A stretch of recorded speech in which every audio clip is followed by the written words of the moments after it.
안녕하세요, 풋볼 포레스트입니다. 김희재 선수가 최근 에릭 다이어 선수에게 주전 경쟁에서 밀려나는 양상을 보이면서 벤치에 앉아있는 시간이 길어지고 있고, 사실상 현재 팀 내 입지는 완전한 후보 선수라고 해도 과언이 아닐 정도로 최근 바이에른 뮌헨이 치르는 거의 모든 경기에 출전을 하지 못하고 있는데, 이러한 위기에 빠진 김희재 선수에 대해 김희재 선수의 전 소속팀인 SSC 나폴리에서 김희재 선수의 재영입을 노린다는 흥미로운 소식이 전해졌습니다. 김희재 선수는 2022년 여름 페네르바체에서 나폴리로 이적하면서 변방 리그에서 빅리그로 분류할 수 있는 리그로 옮기는 큰 스텝업과 도전을 감행했었는데요. 사실 김희재 선수가 나폴리로 이적할 당시만 하더라도 김희재 선수의 선수로서의 위상은 터키 리그 출신의 수비수일 뿐이었고, 과연 나폴리에서 칼리두 쿨리발리라는 거대한 전임자의 그림자를 지울 수 있을까라는 의문이 들기도 했지만, 놀랍게도 김희재 선수는 나폴리에서 단 한 시즌을 뛰었음에도 불구하고 33년 만에 역사적인 이탈리아 세리아 우승, 팀 창단 역사상 최초의 UEFA 챔피언스리그 8강 진출, 그리고 이탈리아 세리아 올해의 수비수상을 수상하는 그야말로 역대급 활약을 펼치면서 단 한 시즌 만에 나폴리의 레전드급 선수로서 자리 잡게 되었는데,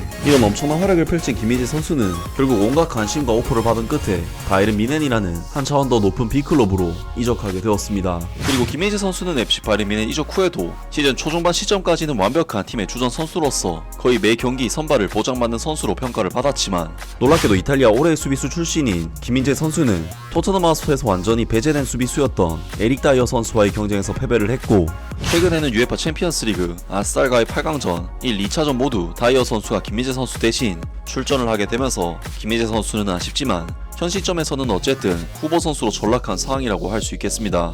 김희재 선수는 최근 2개월 동안 거의 경기를 못 뛰고 있는 상황이기 때문에 경기 감각에 있어 기량 저하가 우려될 수밖에 없는 상황이고, 실제 경기에 나설 때마다 폼 자체도 상당히 저해된 모습을 보이고 있는 만큼 경기에 뛰는 것이 현재로서는 정말 최우선적인 과제라고 할 수 있는데, 이러한 위기에 빠진 김희재 선수에 대해 김희재 선수의 전 소속팀인 SSC 나폴리에서 김희재 선수의 재영입을 노린다는 흥미로운 소식이 전해졌습니다. 토마스 투엘 감독은 바이에른 뮌헨에서 지난 6주 동안 센터백 자리에서 연속성을 찾았다. 이 독일 감독은 마티스 더리트와 에릭 다이어를 수비의 핵심으로 활용해왔다. 이 센터백 듀오는 아스날과의 챔피언스리그 경기에서도 선발로 출전했다. 에릭 다이어와 마티스 더리트는 정말 흠잡을 데 없는 파트너십을 형성하진 않았지만 둘 다 좋은 폼을 보여주고 있다. 시즌 전반기에 어려움을 겪었던 두 사람 모두에게는 기념비적인 반전이었다. 마티스 더리트는 시즌 초반 일관된 경기 시간을 얻지 못했고, 에릭 다이어는 토트넘 하스퍼에서 경기 출전에 어려움을 겪었다. 마찬가지로 바이에른 뮌헨에서 김민재와 다이오 우파메카노의 운명도 크게 바뀌었다. 토마스 투엘 감독은 전반기 동안 다이오 우파메카노와 김민재의 센터백 파트너십에 의존했다. 김민재는 분데스리가 전 경기에 선발 출전했다. 아시안컵에서 돌아온 김민재는 경기 시간을 갖기 위해 안간힘을 쓰고 있다. 김민재는 쾰른전에서 교체로 투입되었다. 김민재의 출전 시간이 부족해 바이에른 뮌헨에서의 거취에 대한 추측이 나오고 있다. 이탈리아의 일 마티노에 따르면 나폴리는 여름에 김민재를 클럽으로 다시 데려오려고 할 것이다.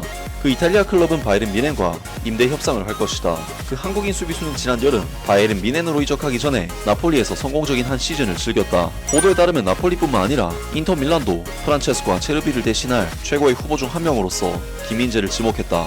만약 바이에른 뮌헨이 여름 동안 현금을 확보하기로 결정한다면 그 한국 수비수는 여러 유럽 클럽들의 관심을 받을 수도 있다. 이런 추측에도 불구하고 김민재는 바이에른 뮌헨의 주전 베스트 11 자리를 되찾겠다는 각오다. 그는 전반기 활약이 인상적이었다. 바이에른 뮌헨이 한 시즌 만에 그를 포기하는 것은 이례적일 것이다. B클럽이 거부할 수 없는 제안을 하지 않는 한 바이에른 뮌헨은 김민재를 올 시즌이 지나서도 잔류시킬 것이다. 바이에른 뮌헨은 다음 시즌 중앙 수비수 경쟁이 더욱 치열해질 수 있다. 바이에른 뮌헨은 1월 로날드 아라우호와 라두 드라고신을 놓친 데 이어 여름 수비를 강화할 예정이다. 현 상태에서 김민재는 바이에른 뮌헨의 계획에 포함될 예정이다. 하지만 여름에 이적을 추진한다면 상황은 급변할 수 있다.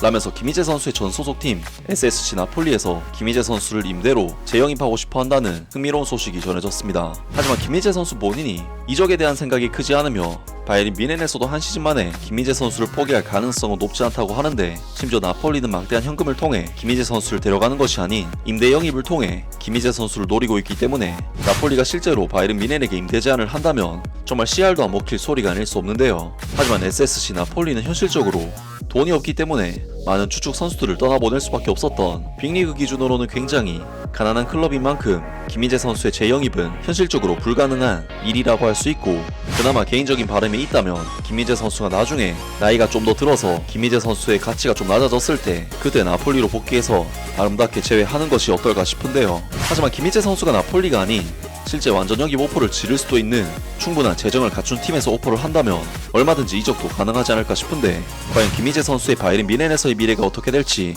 앞으로도 계속해서 기대하고 응원하겠습니다. 아무튼 오늘 영상은 여기까지고요. 영상 재밌게 보셨다면 구독과 좋아요 그리고 댓글 부탁드립니다. 감사합니다.